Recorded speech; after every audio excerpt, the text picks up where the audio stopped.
My husband's grandmother was diagnosed with pancreatic cancer. One of the family members knew about Clarehouse. She came here, and I came here with my husband and got the first experience of Clarehouse care. It was a beautiful experience. It wasn't what I was expecting. That was probably my first major experience with hospice, and it was a big learning curve, a big learning experience. That was Britni Smith, and I'm Kelley Scott, your host on The Deep End. Most of us don't learn how to talk about dying until we're already in the middle of it. And when that time comes, we're expected to make decisions, ask the right questions, and advocate for someone we love, often in a system we don't understand while carrying the weight of it all emotionally. The truth is, we're not avoiding these conversations because we don't care. We're avoiding them because no one ever taught us how to have them. At Clarehouse, that is starting to change. Beyond the care provided, there's a growing mission around education, helping families, communities, and even future healthcare providers learn how to navigate serious illness, advocate for what matters most, and have meaningful goals of care conversations before a crisis hits. Today, I'm joined by Britni Smith, Education Director at Clarehouse. Her path into this work didn't start in a classroom. It started with a personal experience of loss that shaped how she shows up in this space every day. Welcome, Britni.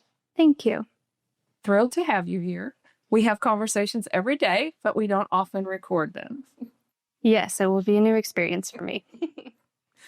And we're going to talk about what it looks like to normalize these conversations where people get lost in the healthcare system, and how education can change not just individual experiences, but the way we care for one another as a community. Welcome to The Deep End. So let's talk about the origin of the education mission at Clarehouse. We didn't just add education, it became essential to what we do. Can you talk a little bit about when the leadership at Clarehouse realized that care alone wasn't enough? I think it was around year 10 or so. We became established as an organization, really established our reputation for caring for people at the end of their life. We were really good at that and wanted to explore what the next iteration of Clarehouse would be. The question that kept coming up was, do we build more beds, or do we teach people what we've learned over the last 10 years? The board opted with the second decision. So over the last 10 years now, we've been doing education where we're talking with community groups and people and really just helping them understand what it's like to go through this sort of process. Just taking what we've learned from families and people who are dying and moving that farther up into the timeline of life. So it happens really just with that conversation of what do we do next? And we decided that education was a really important piece of preparing people for the situation. And some of that was before your time. It was, yeah. And you came into this couple of years into the establishment of this program. Yeah, so the formal establishment was in 2016, I think, and I started about a year or so after that. And what did you do before? My background is in marketing and public relations, and did some program development, and I worked with a publishing company that worked with local artists. I did a lot of marketing for them, just tried to help get information out about their book, do book signings and organize all of those types of things. So it was really also a service-oriented position. I think it was really about making a difference for people. A lot of the authors, it was their baby, really. I mean, they thought through this concept and then made it into a story, and then they gave it to other people to read. And that's a very vulnerable moment. And I think that I just valued that and wanted people to have their dreams come true. And so a little bit of that now bleeds into this role as an education director, where just helping people prepare for a situation, and just it's again meeting people in those vulnerable moments and just helping them, be prepared, have opportunities that maybe they wouldn't have without the other education that we're able to offer them. But to be clear, you weren't involved in serious illness, healthcare crisis, death and dying. No, Any of that.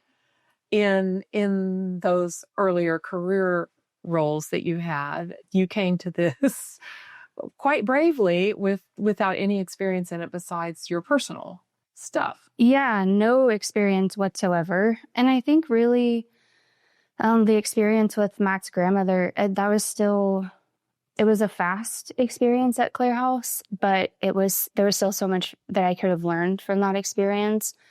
And I actually found myself without a job unexpectedly, and I started volunteering here. And I often think back about what motivated me to come here because it's so far, or it was then, outside of my comfort zone. And it's kind of one of those ineffable things where you just can't describe it. It's just like you walk into a place and you just know that it's a wonderful place, and it brings people a lot of joy and laughter even sometimes when otherwise it would be such a dark time. And yeah. So let's get back to the Clarehouse expansion of the mission.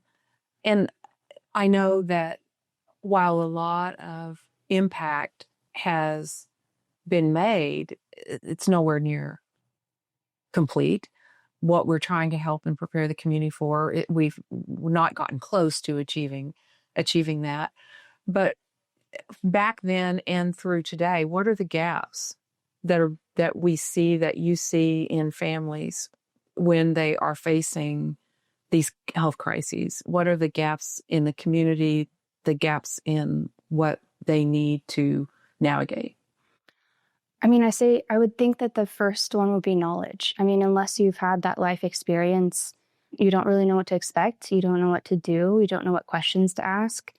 And so a lot of the families that I talk with during our programs or even after the programs, the main thing that I hear a lot is, if I would have known about this would have been so much easier experience with mom, or this would have been so helpful if I would have had all of this information before we went through this experience. And so I think the main gap that I see a lot is just knowledge. So can you get more specific about that? What is it that people are unprepared for?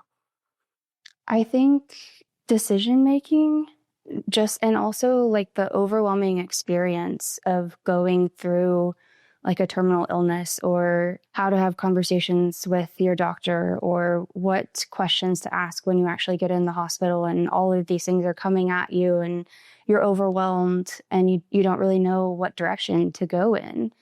And so I think, that's probably one of the things that I hear a lot, is just that whole experience. And when you think about the hardest moments that families face when they're going through this, can you name what it is that actually makes it so hard? Is it the situation itself, or is it something within them? I would think it's probably both. The situation obviously is very stressful, especially if you're trying to navigate this scenario and then also grieve and be sad and feel your emotions, and then, try to support someone that is actually experiencing that it's getting that terminal diagnosis, that's getting that chronic illness diagnosis. And so I think it's probably the situation itself. And then also, like you said in the very beginning, it's not that we don't care, it's that no one's taught us to have these conversations. And so I think it's both of those things. Do you see a consistent thread of what people are, it sounds judgmental, but what are people getting wrong about dying? Is there a consistent theme or thread there that when you talk to people, what are they misunderstanding, or what are they missing or getting wrong? I think people get wrong a lot sometimes what dying is supposed to look like. Based on what they've seen on TV, or what they've seen on TV, or how they've seen other people handle it, that maybe that they're experiencing a little bit differently. It doesn't look the same for them.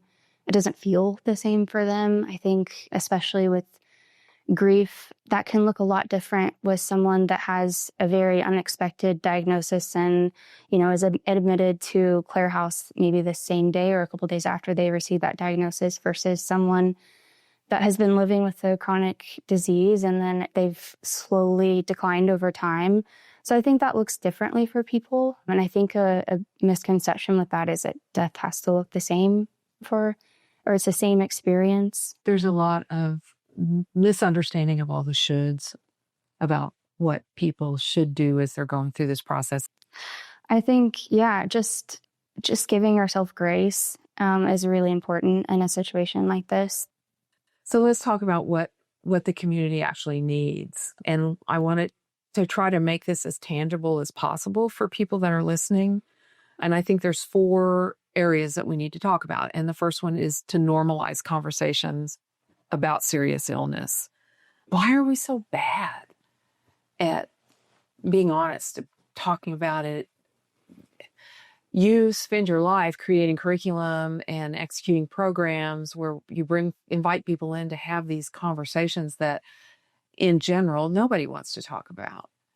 What do you think prevents us from having a comfort level just intrinsically? Why do we have to work so hard to develop a comfort level? I think maybe just as human nature, people don't enjoy being vulnerable. And I mean, this is a really important conversation. And if you're willing to have the conversation, maybe sometimes other people in your family or friends don't want to have that conversation. And so it's having the courage to say, hey, I want to talk about this, and then be vulnerable in that situation, be honest. I'm not really sure why we're so bad at it. It helps a lot if you start having this conversation. I think just like everything else, if you just jump in and do it, and then the more you do it, the easier it gets. The more people you talk to about it, the easier it gets. I think that's why I love doing what I do and the programs that we offer is it gives people the opportunity to come to a program like this and maybe be vulnerable themselves and be willing to have that conversation and ask questions to people who are considered experts in this, and then maybe gain a little bit more knowledge and tips and advice, and then maybe go start a conversation with their family. And I find it really interesting. You're a pretty reserved person yourself.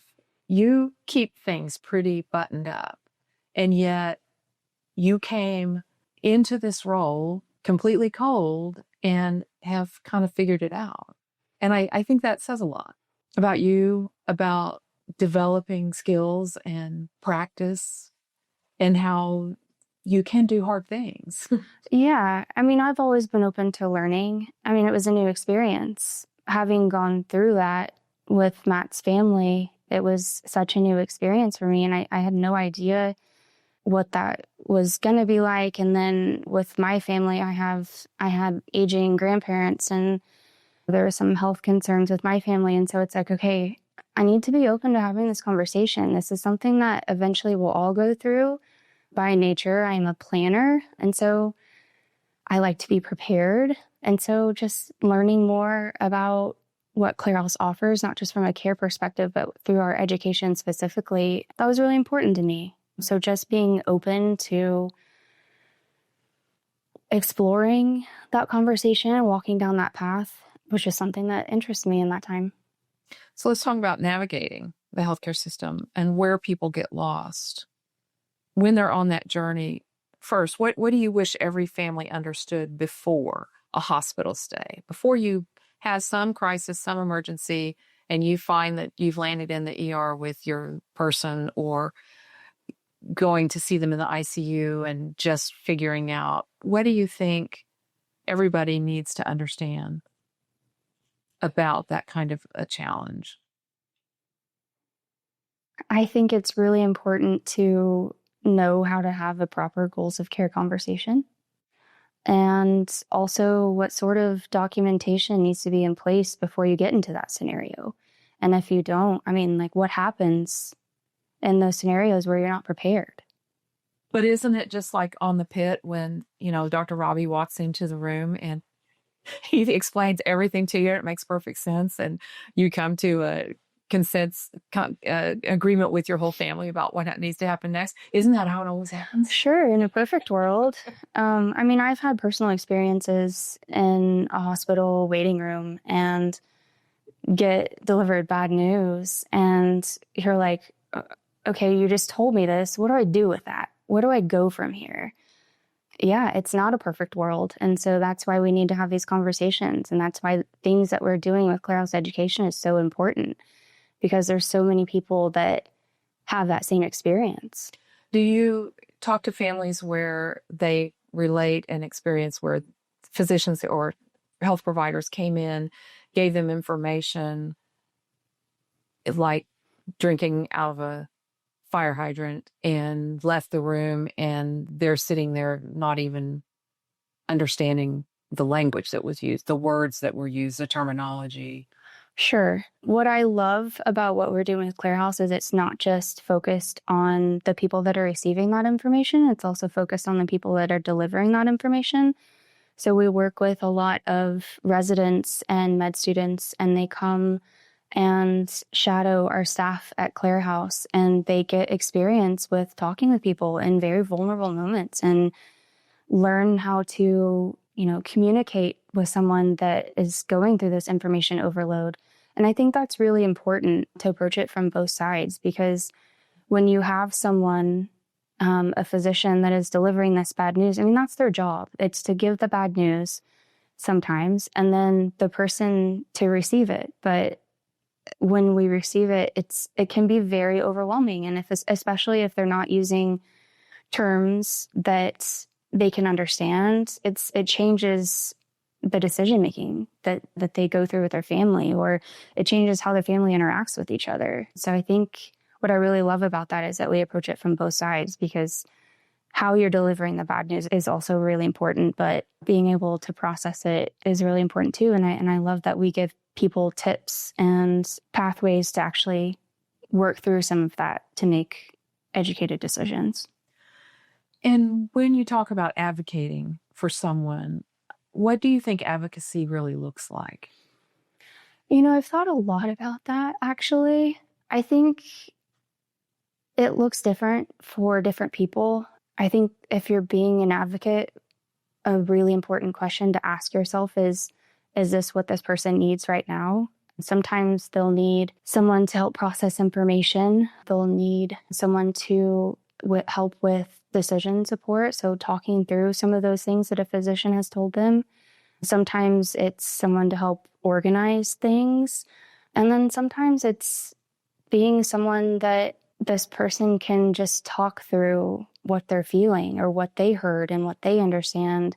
And then just being that safe space or that sounding board, just being able to listen to people talk in like a raw, like unscripted way that you don't get sometimes. So I think being an advocate can be a lot of different things, and it can be a lot of different things at different times. People react different ways when you get information overload. And again, you have to remember that if someone's typically becoming an advocate, they're also kind of going through that experience with a loved one and processing information. And, we don't all process it the same. And so sometimes we react differently. Sometimes people shut down. Sometimes people become aggressive because that's the only thing that they know in that situation is to search for answers and get answers. I think it can be really confusing for people. So sometimes I think that comes out as aggression. Do you think that sometimes people err on the side of not saying something because they don't want to be seen as being aggressive? They don't want to be that problem person, that family member? Or has that all been thrown out the window in the last 10 years and people just say whatever they think?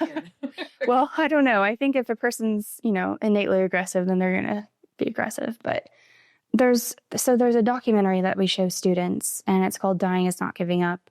In it, she talks about a good patient syndrome and a good physician syndrome. And so at the core of that, you don't want to let the other person down. Even after seeing that documentary, I find myself going to doctor's visits and not saying anything, because I don't want to put extra pressure on them or send them an extra message if I'm thinking about something.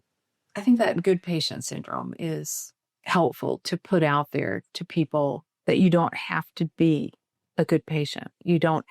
Everything is not going to work. Everything's not going to be successful. And you don't have to try to please somebody by saying it's working if it's not. Especially with terminal illness and talking about asking questions, saying, I hope it goes this way, but what happens if it doesn't? Mm. I think that was just really astounding to me that you could say that, sometimes, because I think with things like this, people carry so much hope, especially with the good patient syndrome. They want to maintain that hope and just feel that through the whole experience and conversation. And sometimes it's okay to say, I hope it goes this way, but what happens when it doesn't? Yeah.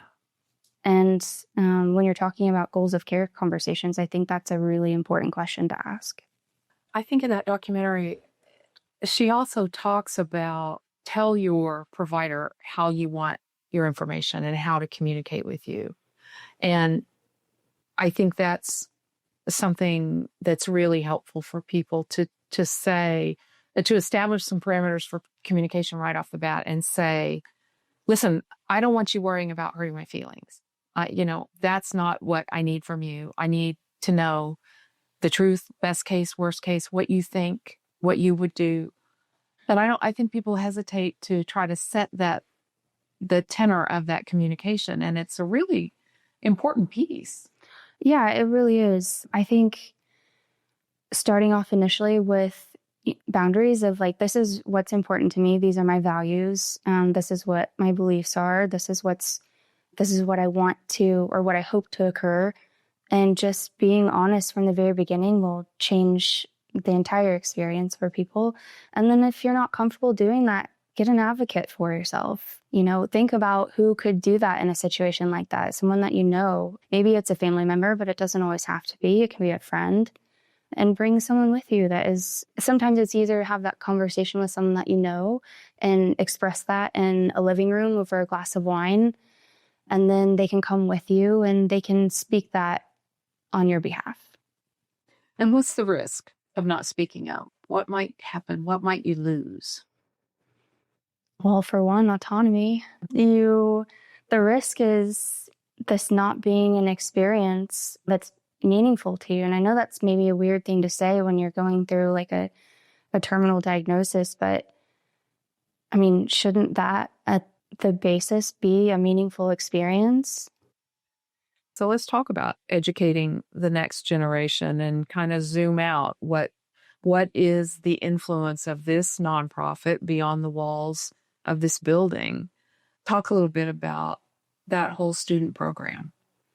Yeah, so we work with a few different programs in our community. It's primarily nursing programs, and their students come here and shadow our care staff, typically for a day or so. And sometimes we have interns that come for 300-hour internships. And really, they just get exposed to end-of-life care. It's such a small part of curricula, and it's often maybe not taught by people with experience in end-of-life care. And so by providing the opportunity for students to come to Clarehouse, they get a very unique opportunity to learn from experts and to learn from the people that we care for. We work with, it ranges anywhere, 500 or 600 students a year, and that's anywhere from shadowing experiences to lectures to classes, and they just learn about best practice in end-of-life care. Do you see an immediate impression? I mean, what are students not getting taught that they might immediately feel when they walk into this space? I think that when I'm reading through surveys after I spend time with students, and even like when I talk with them when they're leaving, they're always saying that I didn't realize that it could be like this, that dying doesn't have to be sad, or that it can be a family experience, that it can be a loving experience, that it can happen in, a home-like environment, that it doesn't have to happen like in a hospital or something like that. So I do see an immediate change in students as they come here.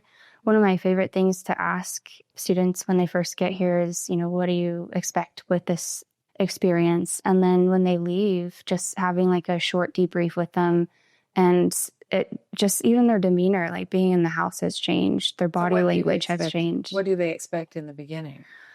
Typically they'll say, I thought it would look different. It would be like a nursing home. It would smell different. It would be sad.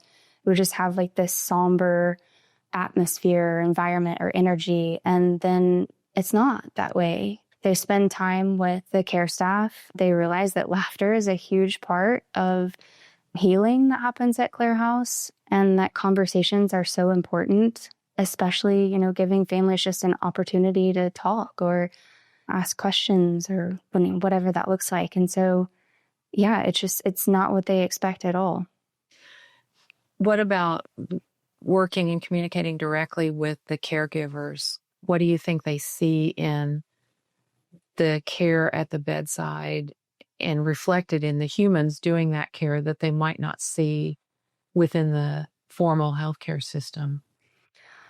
A lot of feedback that we get from students about our staff specifically is that they love how compassionate they are. And even, I know that we use this word a lot, but compassionate honesty, that, our staff is so good at delivering like educational pieces for family that help them kind of understand what's happening throughout that process. And the students are always so not shocked, but they're so surprised, maybe, I guess, that has such a huge part of the care that happens at Clarehouse, that it's not just about caring for someone physically, that it's about caring for them emotionally and spiritually and caring for the family. So I think that students love to see that that's a huge part of Clarehouse. So unpack that term a little bit more, compassionate honesty. Well, I think the key word in that is compassionate. I think in a situation like this, it's always important to be honest, especially like when you're talking in terms of like, how much time is left. That's something that even like people that I know have gone through a death experience, it changes how people show up. It changes how they interact with their family. So being honest about things like that is, I think, really important. And then, they can see things that the caregivers have told them to expect. And so they kind of see it happen in real time and know what to expect in terms of like weeks or days or moments. But I think it's about giving people that honesty, but in such a compassionate way that meets them where they are. I don't know. I think I don't know. What does it mean to you? I mean, you have such a better way with words. Sometimes you can hear what I'm saying. So what does that mean to you? I think when you said it, it just kind of struck me that for us to call that out, I mean, it's just unfortunate that's something that we call out as being special or unique. Yeah. That's not just a default sort of thing, that we're going to be open and honest about what we're seeing and expecting, and our lay caregivers basing the communication that they're and the feedback that they're providing, basing that on their years of experience of watching this sacred event happen. And we just don't, that's not innate, is not ideal to me. Yeah. I mean, I wish it were. That's just the way we all communicated with each other, that we could be open and that it's comfortable to talk about hard things. Yeah. And I think going back to what we talked about earlier about, getting bad news, I think there's such a difference in delivering that in a compassionate way and just giving them the information and then letting them process it like without any sort of support. So I think that's what it really means to me, is just understanding that you're delivering this sort of news, or you're talking about this sort of information to a human that's going through a very rough time, and just delivering that with a little bit of compassion goes a long way. And incorporating that into daily practices, that it shouldn't be such an anomaly, that it should be something that not just happens in a situation where you're dealing with people who are grieving or going through a terminal illness. It should happen in every interaction that you have with people. I'm having an insight just while we're talking here, in that we come from very different places. I mean, I've been a nurse. I'm an RN with 40 years of experience. You came from a completely different career path and background.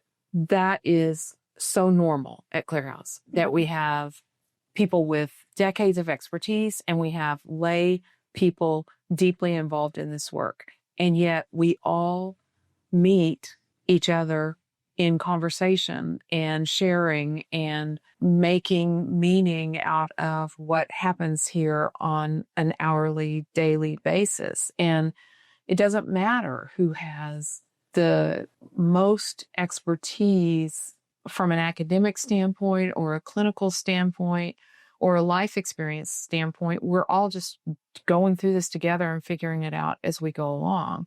And maybe that, we talk a lot about what the secret sauce is at Clarehouse, and maybe that's a big part of our secret sauce, is that we merge the professional expertise with the lay experience and knowledge and just blend the humanity of all of us together. Yeah, I think when you strip it down, it's just what is humanity at its core. People want to be heard and listened to and cared for and loved.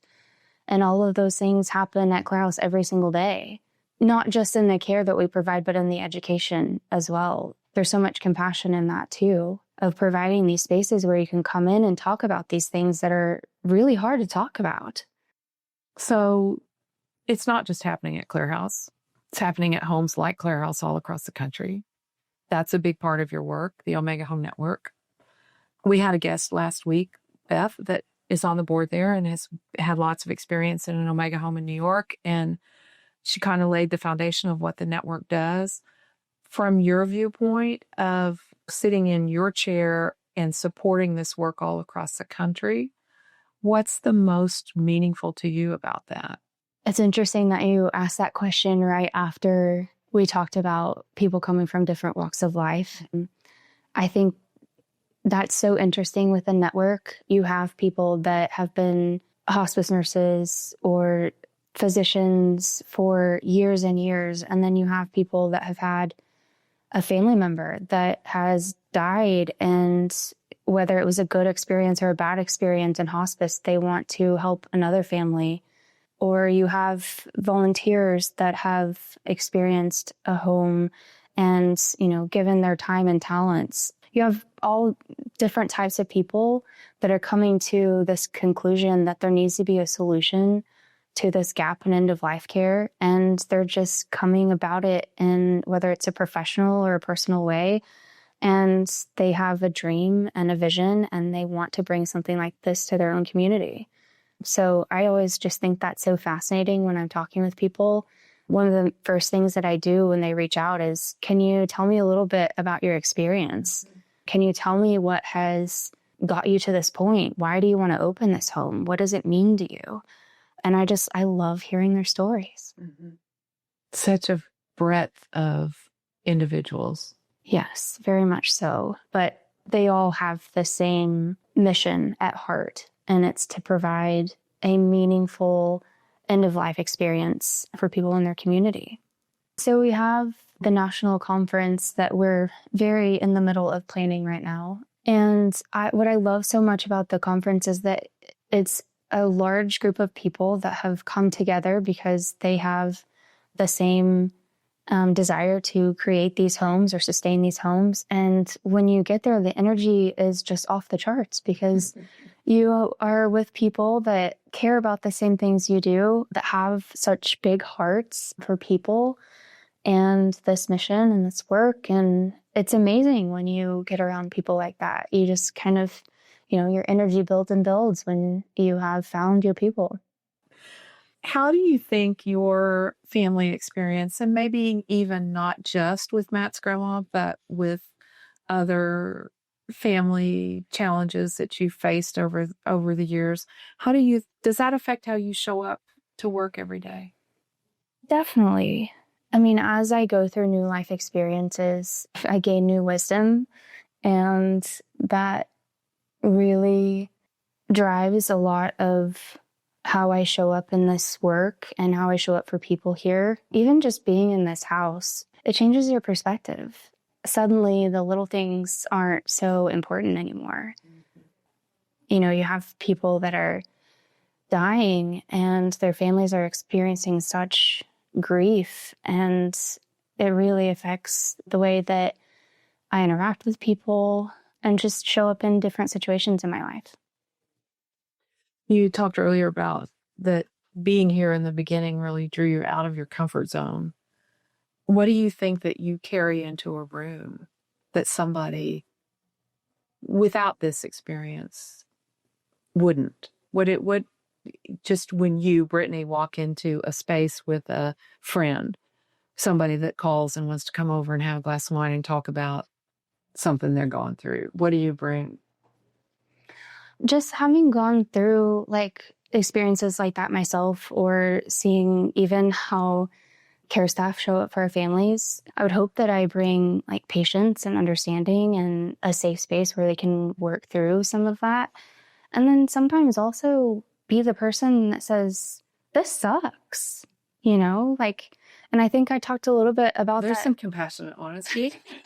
Well, and you talk about being vulnerable. Sometimes it's admitting that this really sucks and just giving people the opportunity to feel that and talk through that. And I think that's a really important part of being an advocate too, is not just the positive things and the scheduling things and the support things. It's sometimes being that person that you can just sit there and listen to all the negative thoughts that have also come in and overwhelmed this person. So I think, I don't know. I think I would hope that I show up with that sort of non-judgmental listening support system and meeting them and being who they need to be in that moment. Unfortunately, a lot of times we can find ourselves in a situation where we're going through something really awful and we're with a friend and we bring it up and they shut that down and make some platitude about, well, everything happens for a reason, or it'll all work out. Just try not to worry. Don't upset yourself, that kind of stuff. And that sort of throwing ice water on your feelings and your just an emotional process that you're going through, it can be really devastating for people when they don't have a safe space to take that out and air it out a little bit. Yeah, and if I'm being honest, and I hope this maybe can relate, other people can relate to this, that's a really hard situation for me. I have a tendency to just like get it out there. Let's talk about it. There's positivity, and then there's a little bit of toxic positivity, and I don't lean toward that. And that is really hard for me to participate in. And so when I say I hope I show up this way for people, it takes a lot of effort. And I think that's just something that we have to remember, that, if it just takes effort to be that person for people. And I don't know. I don't know how to answer that question, because that's a really hard scenario for me. Yeah. I don't deal with that situation very well. Which I think is a lot of why, it goes back to being comfortable with the conversation and learning to not have all the answers. I think it points to why these topics are so difficult for us to discuss anyway. Yeah, and I think saying like, whatever you're feeling is okay.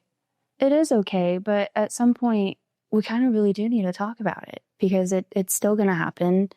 And the best thing that we can do for ourselves and our family, in my opinion, is to talk about it. Because if you don't, then there's not a clear path forward. That's when you start having scenarios that devolve into this complicated family dynamics, and no one's really having a good experience. So if someone is listening that is avoiding this conversation in a specific situation in their life right now, what's a first step? What would you tell them to do as just a way to get started?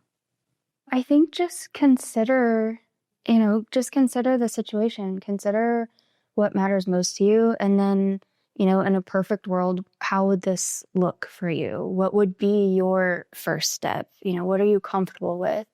Sometimes just imagining that is really helpful, because it names it and it becomes real. And come to a Clarehouse class, because we talk about these things. It's something that we're passionate about, and you don't have to talk when you come. You can just listen And I think that's what's so great about our programming right now is that we're offering those safe spaces and just come and listen. And then again, like the more you're exposed to it, the more you're willing to talk about it, the easier it'll get.